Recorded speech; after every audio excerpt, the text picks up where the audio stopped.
मेरा हो मन स्वदेशी, मेरा हो तन स्वदेशी, मर जाऊं तो भी मेरा होवे कफन स्वदेशी।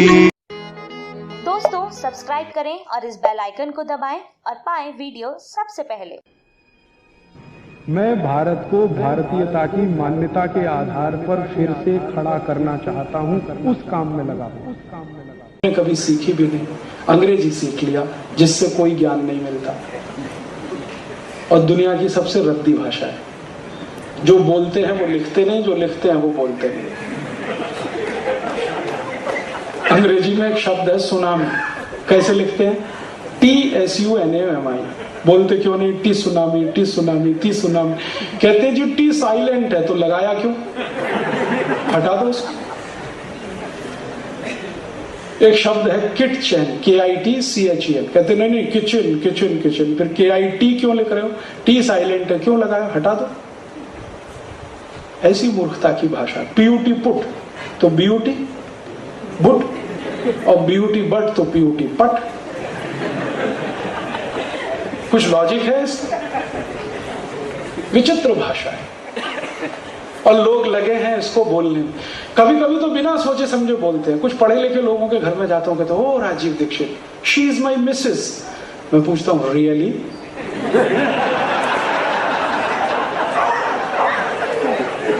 तब वो थोड़े बौखलाते हैं, फिर पूछते व्हाट डू यू मीन? मैं उनको कहता हूं do you know the meaning of Mrs? English dictionary अगर खोलकर उठाओ तो सबसे पहली डिक्शनरी बनी इंग्लैंड में वेबस्टर। अगर आप वेबस्टर डिक्शनरी उठाओ और उसका फर्स्ट एडिशन देखो तो मिसेस का अर्थ है धर्म पत्नी को छोड़कर कोई भी महिला।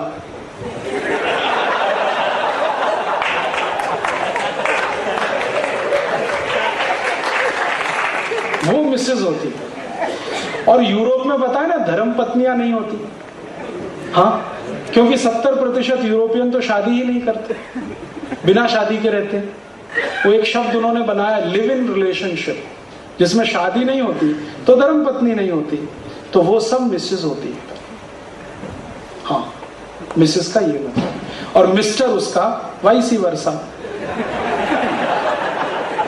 पति को छोड़कर कोई भी पुरुष वो मिस्टर होता है, और हम लगे हैं अपनी श्रीमती को मिसेस बनाने। मिसेस। तब मैं पूछता हूं really she is your Mrs? तो वो बौखलाते हैं। बिना जाने अंग्रेजी का इस्तेमाल मत करो, अच्छी भाषा नहीं होती। कुछ तो इतनी समस्याएं हैं अंग्रेजी में, जैसे संबंध, relationship, father in law, mother in law, brother in law, sister in law, माने संबंध भी बाई लॉ, कानून से सब संबंध है। क्या चक्कर क्या है ये father in law, mother in law? मैंने इसकी हिस्ट्री पढ़ी तो बहुत इंटरेस्टिंग है।